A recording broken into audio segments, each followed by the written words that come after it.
Hello, everybody. This is Marshall Poe. I'm the editor of the New Books Network, and I'd like to tell you about a new podcast on the NBN. It's called the Ideas Roadshow Podcast. It's hosted by Howard Burton. Howard has made a career of interviewing intellectuals, public thinkers, thought leaders, scholars about their work. And he's really great at it. You'll already find a bunch of Ideas Roadshow podcasts with Howard on the New Books Network, and Howard has started to conduct new interviews that will be featuring on Wednesdays. I encourage you to look for the Ideas Roadshow podcast on the NBN or on your favorite podcast app. Thanks a lot.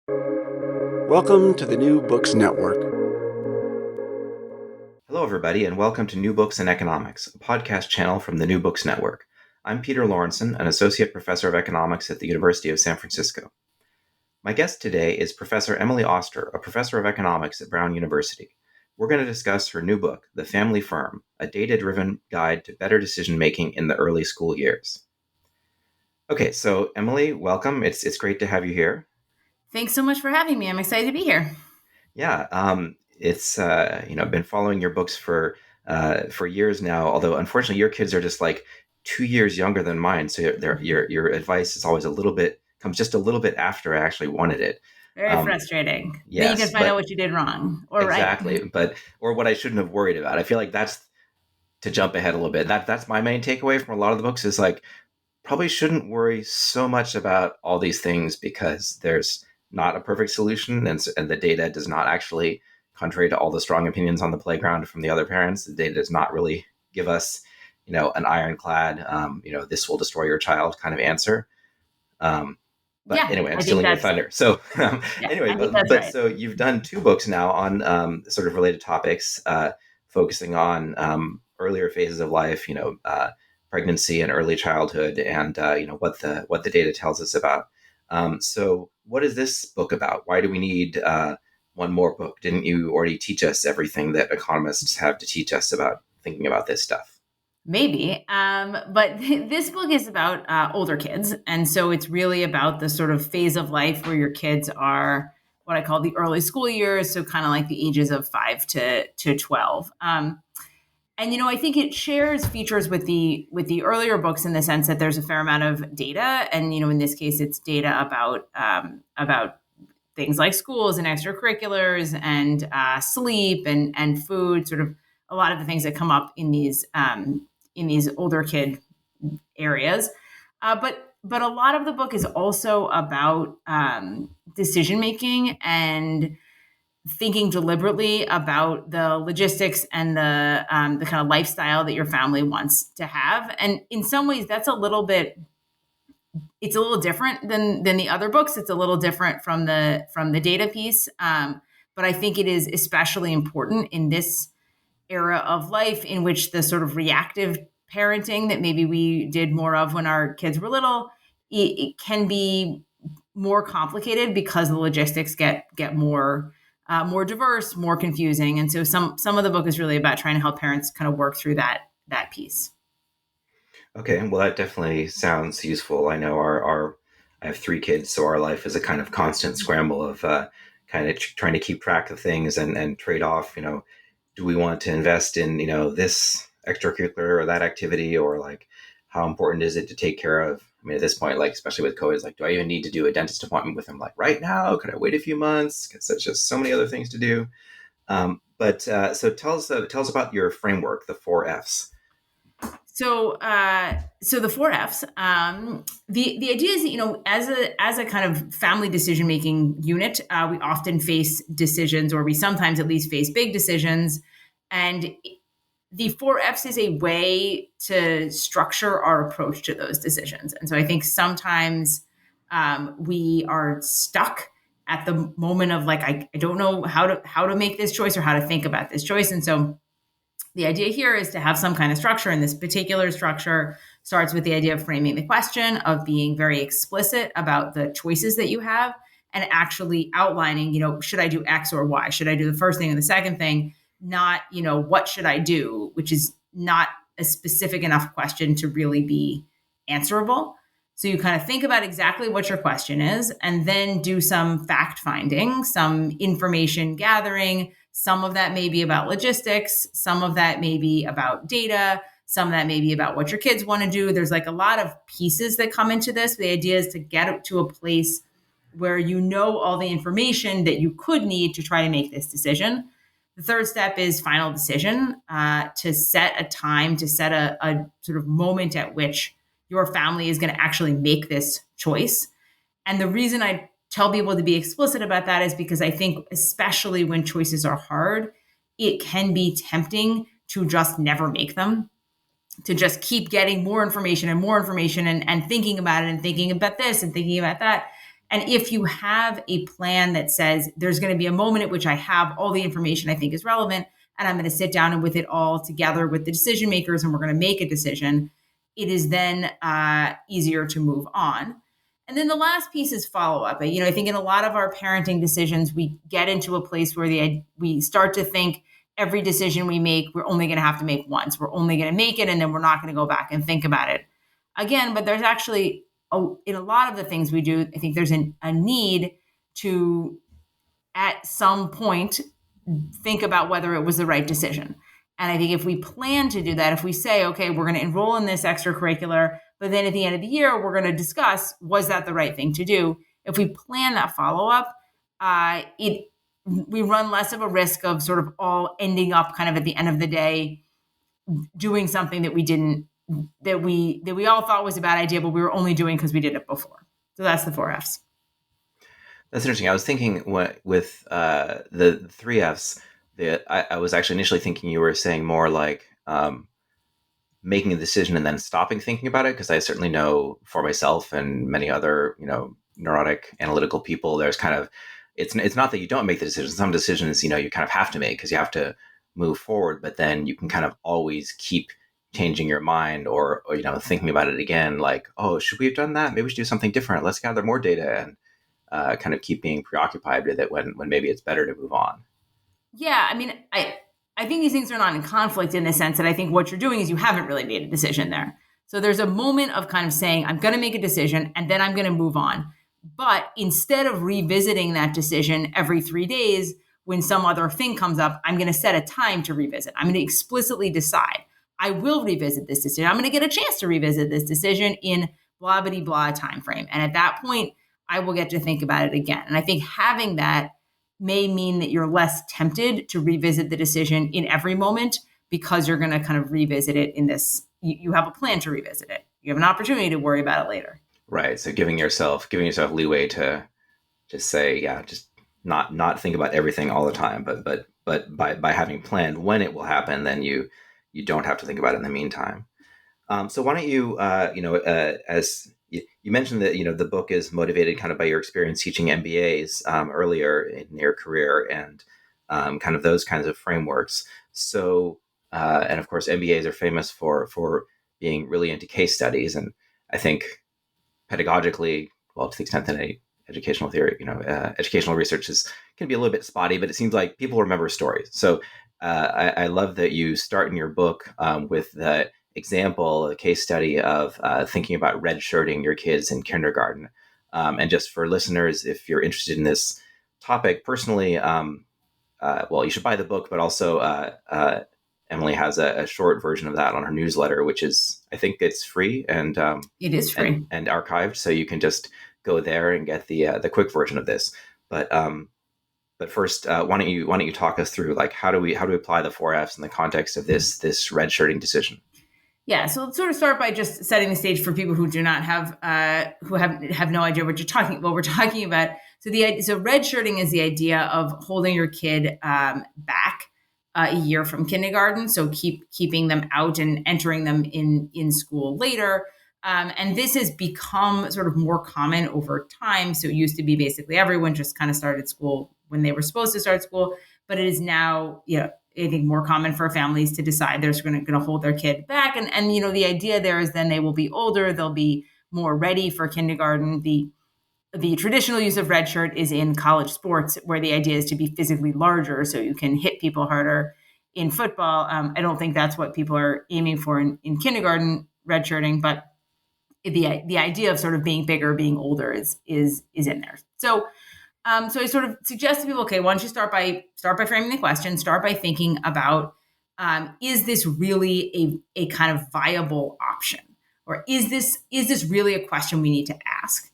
So one way to think about that is, should I hold my kid back now and enter them a year later, or should I enter them now? And even sort of asking it like that, you also want to take into account, well, what else would they do? What's the thing they're going to do if they're not in school? So already by just asking the question explicitly, should I enter them now? Should I enter them later? You're sort of forced to think about, okay, if I enter them later, like what do they do now? And you may also be forced to confront that actually your school district may not allow this. So maybe that the school you've chosen for your kid won't let you do this, or maybe they're forcing you to do this. So there's sort of some value in just saying what you're asking. Then you have the second step about fact finding. And this is a place where the data is kind of interesting. So on the one hand, the kind of like, what would be the value to your kid going into school earlier? Most of that value is mechanical, in the sense that if your kid enters school earlier, they will leave school earlier. So they will have an additional year of earnings. If we sort of think about our goal as somehow maximizing lifetime earning potential, which I just want to be clear, I don't think is most people's goal, but it is a goal one could have. You could think of it as like you can retire 1 year earlier and maybe spend a little bit more time with your kids at the end of life too. That would be maybe more appear less materialistic way of framing kind of the same issue.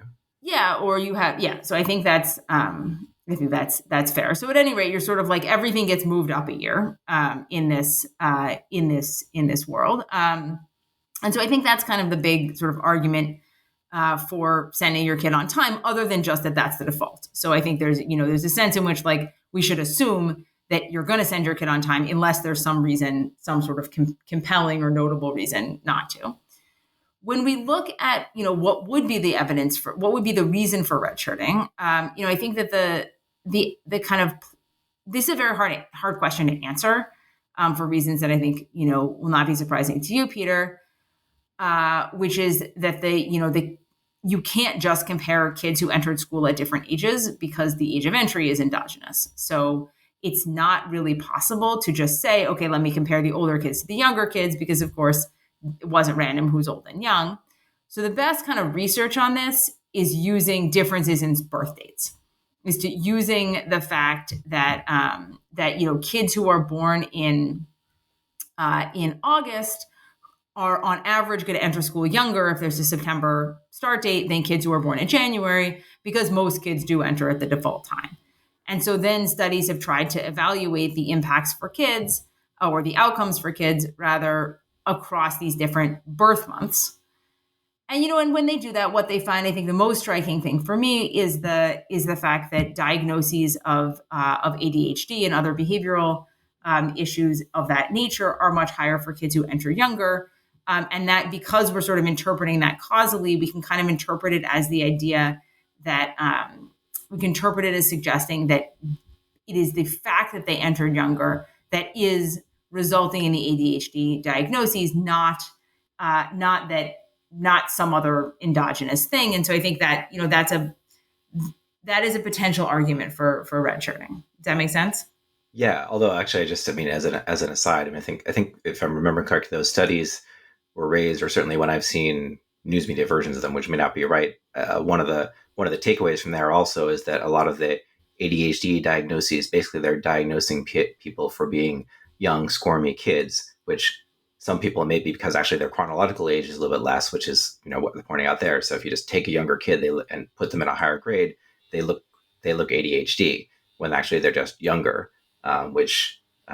But anyway, that's a longer debate on the role of ADHD diagnoses. But I think that's an interesting aside. But the fact that they are. Yeah, that anyway, whether you want to medicalize it or not, or prescribe anything for that, it's very seems like a strong piece of evidence that like if you put really young kids in a class, you can phrase it more neutrally and just say they engage in disruptive behaviors and have a harder time with school. Yeah, I think that's right, and I think it's particularly these sort of impacts on diagnoses are particularly large if the kid is young relative to the rest of the class, which is kind of exactly what you're saying, that it's like, if you're a 5-year-old in a class with a bunch of 5-year-olds, then your sort of like age appropriate squirmy behavior seems like everyone else's. If you're a 5-year-old in a class of a bunch of kids who are almost 7, then your squirminess seems kind of out of line. And that, has these knock-on effects. And, I want to be clear, like there's a lot of reason that it's good that we evaluate kids for behavioral issues like ADHD, because then we can get them, assistance and improve their outcomes in school. So none of this is to say that, we don't want to be paying attention to those, those diagnoses, but just that we don't probably want to be diagnosing kids solely on the basis of the fact that they are younger, because that's not, that isn't likely to be a good idea. Right. Sorry. I should say for my part, like I don't want to sound too dismissive. Like I realize there are serious problems that people have that, need to be addressed. But yeah, the fact that sometimes, right, sometimes these behaviors really are more about youth than about age just means you need to be careful in figuring out, what it's really come from and how to address it. But anyway, back to the question of to the question. Okay, my kid in kindergarten. Yeah. So that's there's a bunch of facts like that. And then I would also say, in this sort of fact finding portion, there is a fair amount of like logistical questions around your individual family. How feasible is this really? How do you kind of think about how this would work in your sort of particular family structure? And then there's a question of sort of making the decision. And I think that there you can sort of take this data, and like many of these things in this era of life, you sort of take the data, but the data is only a piece of it. And it needs to be combined in some ways with both the other logistical things, but also characteristics of your kid. This kind of concern, sort of what we get out of the data is that the biggest concerns involve, some kind of an overreaction, something to a kid who is relatively young, who is having trouble sitting still, and sort of having trouble with kind of those types of control things. And that may or may not be something that you think is a risk for your kids, right? So some people will tell me, look, I have a kid with a summer birthday who's like, already like really able to focus and sit still, and they've been doing this in pre-K. It's like, then this is probably not, a relevant consideration. But on the other hand, if you have a kid who you think is going to be more in the space of kind of being potentially disruptive, that's a stronger argument. So I think those kind of putting those things together is the kind of way to triangulate into this decision. And then I talk a little bit about the idea of follow-up there, and kind of what do we mean by follow-up in that setting. And I think part of that is recognizing, that particularly if you do send your kid early on, sort of like send your kid at the sort of normal time when they're relatively young, there are potentially opportunities to sort of like to have them do kindergarten twice or do first grade twice or something, if that turns out to be something that's a concern. So that's kind of the case study arc of that example. So that raises a question for me. With the fact finding, obviously part of it, as you mentioned, an important part of it is how, what works for your own family, and what are, and thinking hard about really, what is your kid, as opposed to like generalizations from some kind of studies.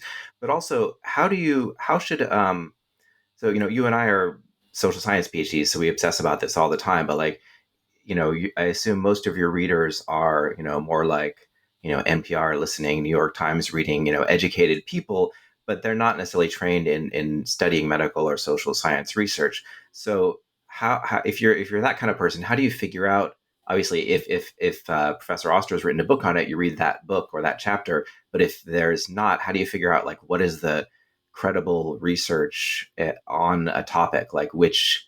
Because there's always these headlines like bouncing you this way and that. So like, how do I synthesize which headlines are BS and which ones are not if I'm not a trained specialist? Yeah, I think that question is hard. People ask me that a lot, and I think it's not it's not an easy question. In some sense, I've like built an entire career on the idea that there's some expertise that goes into trying to read these things and digest them. I think a couple of sort of very broad points, the most important of which is that it is almost never a good idea to respond to a single headline. And that, in general, when you are doing this kind of sort of information gathering or trying to figure out what the evidence says, it is there is value in kind of trying to figure out what all the evidence says, and I don't exactly know how people do that, other than to say that you shouldn't do that by saying what is the most recent headline that I've seen about this says, as opposed to sort of what is the arc of the data. And then there are ways within individual studies to kind of think about, okay, is this randomized? How good a job does this study do on causality? And I think those are kind of standard questions to ask. Again, they're not always super easy to answer. Okay. Yeah, it is. Well, yeah, it definitely is challenging. I was just thinking about one random example from my own life. Like, I remember for some reason when I was first starting in my PhD that, I was just reading, some health magazine or something. And the advice was, it's like, people need more antioxidants. And hey, there's lots of antioxidants in blackberries. So eating some blackberry jam every day would be a good thing. And that's just like, you're thinking about like, and I kind of took it seriously for like a couple of days, and I was like, well, wait a minute, but then there's sugar, like, and then like, and how can this be, I can't just smear blackberry jam on things. Is there actually even an effect of this? And like, but I still catch myself. I mean, even now, I'm an adult who, tries to think systematically in this, and, but I still catch myself like seeing a headline, being like, oh, okay, I should do that. And then like, you go back and like, wait a minute, and then if you actually look at the studies, not the account of the study written by someone on a deadline who, majored in English and, just needed to find a job, then like you really, really start to question a lot of these things. And then on top of that, my other pet peeve, especially now that Twitter is so ubiquitous, is like headline writers aren't even the person who reported the article. So you've got this, like, the person reporting the article is synthesizing the research based on a press release and written by a press release person, possibly for the scientist, and they're synthesizing the press release, and then the person who puts the headline on it is trying to maximize clicks based on how they understood or misunderstood the article. And in my experience, it seems like the more they misunderstand the article, the more dramatic their headline will be, and therefore the more people will discuss it, and the more clicks you'll get. So it's almost like all perverse incentives. The incentives are very poor. Yeah, I totally agree. But it's all, I mean, I'm totally with you. It's hard not to respond to some of those things, particularly on diet. I find that diet stuff is both very poor and also just like very tempting to listen to.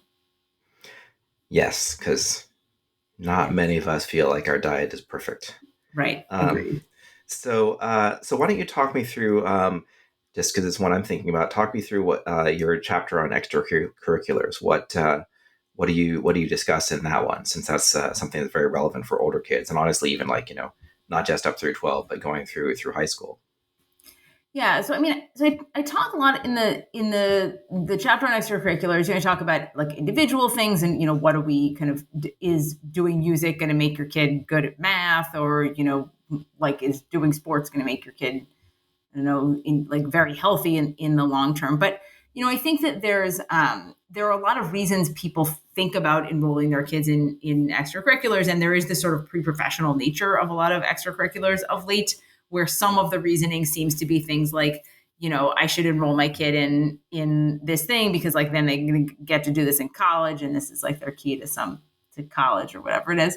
And play French horn and play lacrosse, and especially if you're from California and applying to an East Coast school, because no one here plays lacrosse except in a few very pricey enclaves. So if you're not in that enclave and you play lacrosse, you can really stand out. So it doesn't matter if you like the sport. It's exactly the kind of logic that, like, yeah, it's exactly the kind of. But the thing is, if you sort of think about that and you push it to its logical extreme, like your kid is probably not going to play lacrosse at college. That's probably not the thing. Like, there's not that many people who play lacrosse at college. And, thinking about what sports to enroll your kid in, or what activities to enroll them in when they're 8, because of some idea about the like balance of lacrosse players in California versus the East Coast, like college sports teams, like that's probably not a great reason to do lacrosse. But the great sports players all start early. And if it's a choice between like my kid gets to go to Harvard because they played lacrosse versus like having to, go to, actually, I'm not going to name another university because I have friends everywhere and I'll be upset, but like somewhere less famous. Because they actually like played a sport that they were interested in, or maybe even like played more video games than sports. I mean, shouldn't I do lacrosse? I think that what I'm saying is that I think the delta on your kid goes to Harvard and plays lacrosse from enrolling them in a lot of lacrosse is extremely small, because unless you know something that, other people don't, your kid is probably not going to be good enough at lacrosse to have that be the reason that they go to whatever college you have in mind. Yeah, I suppose that, and actually what you're just saying, like, what it's also relative to other people. So I think that's, it's kind of like a efficient markets sort of story, which obviously markets are rarely as efficient as our theories might present them to be. But like, I think that's something for parents to keep in mind too. Like, if I think lacrosse and French horn is the key to making my kid stand out in their application essays, then everyone else reading the New York Times and obsessing about going to Harvard is also gonna do the same thing. And so actually there's going to be way too many, especially like if we're talking on the 10-year time horizon, like everyone's going to pretty much play that one out. And so your, metaphorical arbitrage opportunity might actually be gone by the time you get there, even if it was accurate. And I also think what if your kid doesn't like to play lacrosse? Like this is them too, right? I mean, I think we have to be a little careful as parents sometimes about like, what are our dreams and what are our kids' dreams? And, we can sort of say, well, I'm doing this because I think that but I think that like the way for them to be a successful adult is that they went to Harvard. But you know what? Like a lot of people who didn't go to Harvard are also successful adults. Not everybody went to Harvard as a successful adult. Like, I think that there is, and I am, of course, probably a participant in some, I know proponent is the wrong word, but like, I think that I talk a lot to an audience of parents who I think are exactly in this space of kind of being very engaged with this type of achievement. But I think that there is probably a reason we should push back sometimes on that kind of stuff, because I'm not sure it's always the healthiest thing.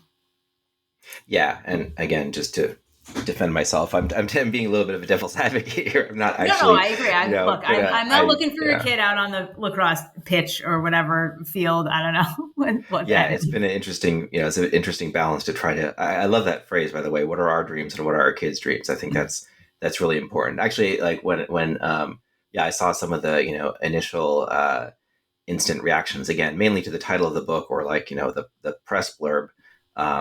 Saying, oh, another Tiger Mom book. So why don't you articulate? I think you did very well right there, but tell me more about, like, I mean, even the Tiger Mom, for there were a lot of elements where that issue is, I think, more tongue in cheek than it came off in the press release version. But even like putting that in a caricature, how would you distinguish yourself from that caricature that people have in their minds of the whole Tiger Mom idea? How is this book different? So it's interesting. So I don't think of this book as, I think of the sort of Tiger Mom idea as the idea that like somehow like I'm going to like this is about making my kid achieve. And I can see why there's a parallel, because I think that some of the Family Firm books seems like, okay, this is about like making our family like efficient.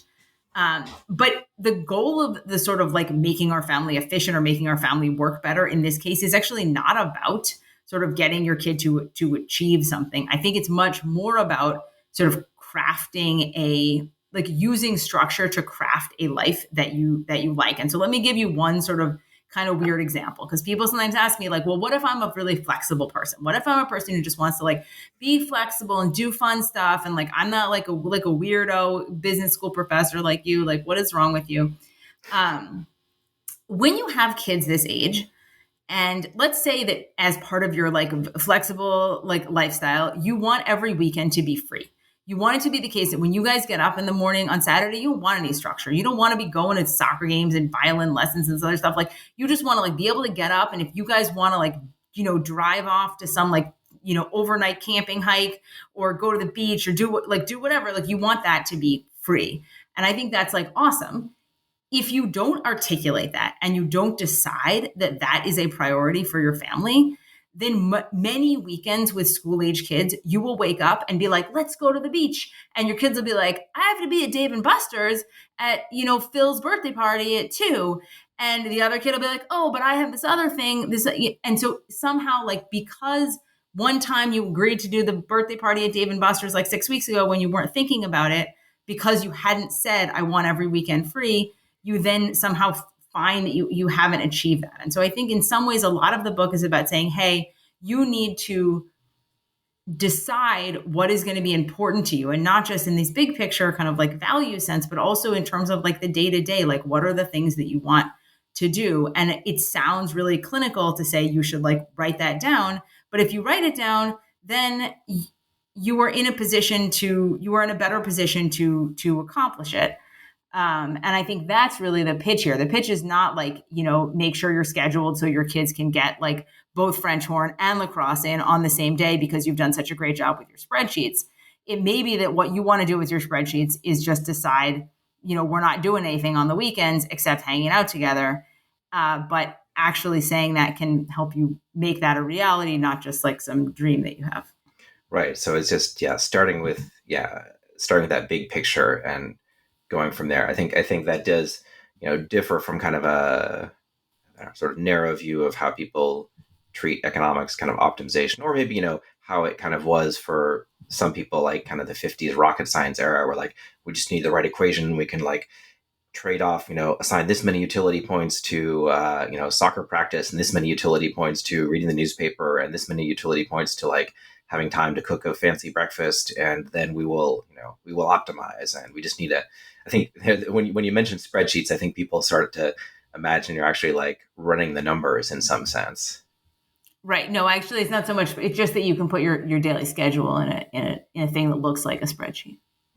Okay, so maybe to take another tack to what obviously the data analysis part is very it's economics, there's also statistics and epidemiology. Obviously, lots of people think about that, but it's definitely a strength of economics. But like in other respects, like what you're saying, like just be deliberate, or what's the phrase people are like to say, intentional a lot these days. Like that seems to be a catchphrase. You have to be intentional, and so I feel like I could maybe rewrite a chunk of your book and make it a pop psychology book. So like what about it makes it economicsy as opposed to just good kind of self-organizing and prioritizing things that are just true in general? I'm not sure that I would. I'm not sure there's really anything like that, right? So I think there's this sort of idea that we're in these like disciplinary boxes, but I'm not sure that we really need to be. I mean, this is a book about sort of with a take on kind of decision making and on sort of on structure, and then a bunch of stuff on data. And I think of economics, because where I come from, as like a sort of great field for thinking about decisions and thinking about and thinking about data and thinking about weighing costs and benefits and sort of accepting the idea of trade-offs. And I think that is pretty central to a lot of these choices here, that, if you're doing X, you can't do Y. And, there may be a trade-off between like, nighttime chess club and sleep, and that you're going to have to kind of recognize that trade-off. But I'm not sure that there's sort of that the lines are so crisp between, is some of this sort of like social psychology, is some of it like sociology, like there's data and all from all of those fields in the stuff that I, that I'm writing about. So I don't think there's anything like super economics centric about this stuff. Mm-hmm. Yeah, I think, that's my feeling. I was just reminded of, I think it was a quote from Robert Heinlein, which I read decades ago, but I remember the science fiction writer, and I think at some point he had a character talk about how they had a favorite astrologer, and they said, I don't believe in astrology, but the thing is, like, when you get someone who's an expert who's really thought about like giving good advice, it doesn't matter whether they think they're a psychotherapist or they think they're an astrologer. And obviously it's a very extreme example, but like if there's someone who's perceptive and kind of can organize their thoughts and knows how people work, they'll probably give you good advice anyway, no matter what framework they're coming from. I'm not actually going to go read my horoscope now, but I think it's an extreme version of sort of what I think you're saying.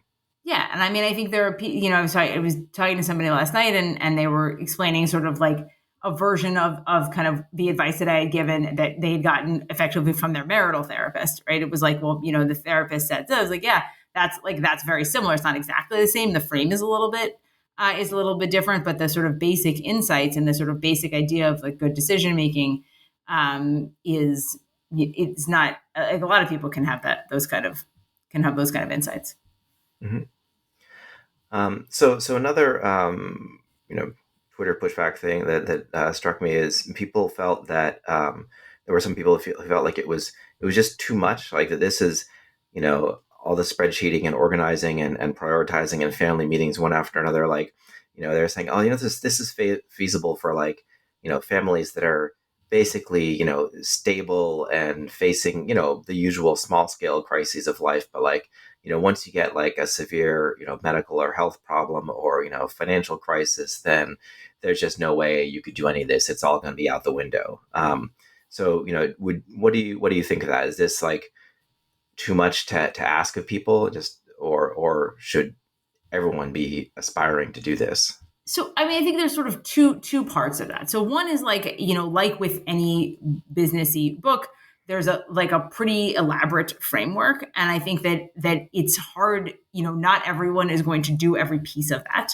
And not everything that I'm sort of arguing could be a part of good decision making is going to be a part of everybody's decision process. And, part of my hope with the book is that people will read it and then, pieces of it will resonate. Say, oh, like, I like this idea of sort of structuring decision making and thinking about it this way, or I like this idea of having some, basic family policies written down so everybody can sort of implement them. Like there's a bunch of pieces like that. And I am not so naive as to think that like many people are going to have like exactly adopt every worksheet and every, thing that I say. But, I think that there's a kind of thinking holistically about what parts of this might be useful. I think has value. On the question of, like if your life is if there's a sort of more chaotic experience at some points, like, will this go out the window? For sure, some pieces of, everything will go out the window. And, COVID is an obvious example of that. And, we could have I talk a little bit about this at the end of the book, but I think for a lot of people, you'd say like, we have the structure, we're like so organized. We don't have our kids never watch TV. Like that's not part of our, that's not part of our big plan. And then COVID came and all of our kids watch TV all the time because like, what are you going to do? You have them in the house. You have to have them watch TV. And so in some ways that's an example of sort of things falling apart a little bit. On the other hand, in those times, there is still, I think, potentially more value in being able to work through the decisions that come in a systematic way, and to be able to isolate those decisions and say, okay, to move forward, we need to make this choice, we need to make this choice, we need to make this choice. And, in the COVID stuff early on, I wrote basically a version of the 4Fs that was kind of targeted towards the idea of making decisions around family and around childcare in the space of COVID. And I think that was in fact quite useful to a lot of people, even though everyone was dealing with like a tremendous amount of chaos and sort of crisis management, that there was value in having a way to work through some of those decisions that was systematic in this way. Yeah, no, I think that makes a lot of sense. Yeah, and certainly for my family, it's sometimes crises make things go out the window, but then also sometimes it make things more complicated. So you need to sort of sit down and figure out like what are your family priorities and what do you really want to achieve and what can you and if it part of achieving those priorities involves like letting a kid watch TV for 5 hours in a row one day because you just don't have any other options to distract them while you're doing your work that you have to do to pay the bills, then that's going to happen. Exactly. So Michael Cavane, who's an econ professor at Santa Clara University, suggested a question to me that I thought was fun, and it's actually one that I've been wrestling with, although it's not in your book. So I was wondering, as an exercise, if you could walk me through this one. So when and how should you tell your kids how much money you make? And obviously not expecting an answer, but like how do you think about structuring that answer? That's interesting. So, I think there is I would sort of take the first step and say, kind of when we think about framing the question, I think there's a part of that which is to say, well, like, why?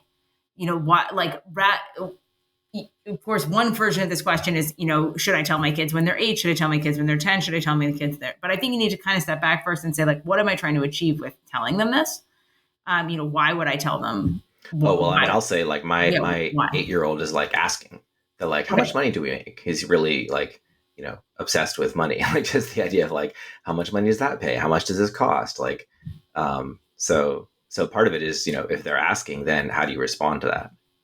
Yeah, I mean, I'd say, sorry. So if they're asking, how do you respond, and how does that change with the sort of different, with different ages? I don't think we have a great sense in the data of kind of how kids process their own, like sort of sense of privilege or lack of privilege. Mm-hmm. And so, in the end, you're like a little data sparse on this, Sure. on this question. And so I think some of it is really kind of what is, I don't know. This is a hard question. I know I totally sprung that on you. So, obviously, No, but it's an interesting, and I'm not sure it's, in some sense, it's not exactly it's like a different kind of decision, because it's really a sort of like, it's an information reveal decision. It's more similar to like, what do you say when your kid asks where babies come from? Right. No, that's true. Yeah. And I think, and in both cases, I suppose you could look at data to an extent about like how they process this information. Like, for instance, my 8-year-old is not, doing math yet, where he can like fully, understand like all the zeros after numbers and like what's more versus less. I think it's kind of, still a little bit loose in his brain. So getting into specifics, like he wouldn't fully understand what it did do. And then there's also like, different issues of like how mature are they in terms of like what they would choose to talk about with friends, which, in our society, for whatever reason, it seems like it's safer, it's less controversial to curse and talk about your sex life than to tell people exactly how much money you make. So we have very strong social norms around that, which kids, especially younger kids, but at any age might not follow. I mean, there's a sort of general principle in a lot of these things, which is like, only like offer small amounts of information. That's not really a database thing. That's just a kind of like general, I think, advice from child psychology, is that your kid probably doesn't need as much information as you could conceivably provide. So like when they ask where babies come from, a reasonable answer to a 5-year-old for that is some version of, well, there's a sperm from the father and there's an egg from another mother, and they get together and the baby is, and they make that. That's how the fertilization happens, without having to explain like how does, like they may not follow up with, well, how does it get in there? And then you may be free for a little while. Yeah, but that's really hard for me because I was a lecturer before I even knew anything, and now I'm a professor who gets like paid to go on and on about stuff all the time. So my inclination, and then I'm an economist too. So my inclination is to like, I want to like draw them the graph, like here's the income distribution in the United States, and here's how it's different in San Francisco, and like here's where we might fit in, and like here's the exact numbers, because like I want to be honest with you, I want you to be fully informed about the world that you live in. So like, go here it all is, and fortunately, yes. I've managed to teach my kids and my wife has helped with this a lot, like when to just shut me down and be like, Dad, don't need that much information. I stopped listening about 5 minutes ago. You got your key point across. It's good. Love you. Bye. Yeah. The other day, my husband was trying to explain like how like satellite GPS works to our 6-year-old. And at some point he turned to somebody else, like to me, and was like, does anyone understand what he's saying? Like, no. Ridicule from kids is it's the worst. It's kind of the best. I don't know. I guess it's kind of the best too, because it's like, okay, yeah, you got to take it because hopefully, I guess it depends how your relationship with your kids, but like you can't hate your kids for like calling you out on stuff, because usually they're just very direct and honest. They're like, oh, you're right. Anyway, so all right. Well, we're just about running out of time, but I wanted to ask you, what else are you working on now? So obviously I think you'll be busy, the next, you have classes starting in fall and you'll be busy promoting the book, but like, what are your kind of next big projects? So, I've been working a lot on the COVID and school stuff over the last year, and we're kind of transitioning into basically producing a data product that I think will be useful to researchers about kind of what happened for schools, or what mode schools were in the U.S. were in over the last year. So I've been doing a lot of work, kind of really organizational work on that. And I'm hoping it'll lead to some research stuff. And then, I've been I write this newsletter, and that's actually ended up being a fair amount of my time. And so I think I'll probably end up doing a lot of that, at least over the next 6 months or so. And then we'll see where it goes. So how is your, how does your university and everyone feel about you doing stuff like creating a data product and writing a newsletter and writing, popular press books, right? That doesn't certainly fit into the advice that people that, academics get, especially earlier in their career, right? You need to publish academic articles, and that's the currency you should be like pushing towards your Nobel Prize until the day you drop, Right. So how do you balance that, or what kind of feedback have you gotten, and how do you think about that from the perspective of just like, I guess, almost like a 4Fs kind of thing, like, what are your priorities and how did you make those choices in your career? Yeah, I mean, I think that I've made them sort of in sometimes more deliberately than others. So I think I made a sort of like pretty haphazard choice in the first place to write Expecting Better, which was the first book before I had tenure, which was, I think, in the short term exposed a mistake, in the long term exposed more complicated.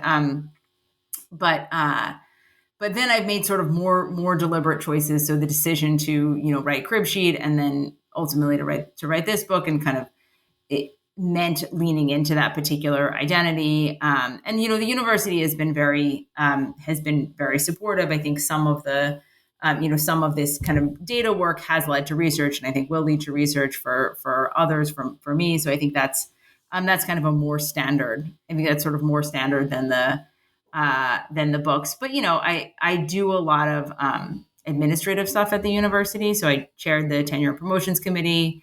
I was on that for a while, and so I sort of like I give it the office in other ways, I think, in some sense. And so people have just sort of gotten used to this is like the weird space that I'm in. But I also think that I have made a very conscious choice to be in that space, and it is one of the privileges of tenure to have been able to make that choice. Right. Well, that's great. I mean, I think, certainly, well, again, there's many ways to contribute. And obviously, as an academic, I, believe in the value of academic research, but I think also, yeah, bringing that research, I mean, education, right? That's kind of what we're doing. And so your books are kind of a mass education thing, and, no one's paying your university tuition for them, but you are, I think, doing a public service. So I certainly appreciate them. And I know many, many people do. Thank you. All right. Well, that's about all the time we have. So thanks so much for being on the show. I really enjoyed having you. Thank you so much for having me. This is great.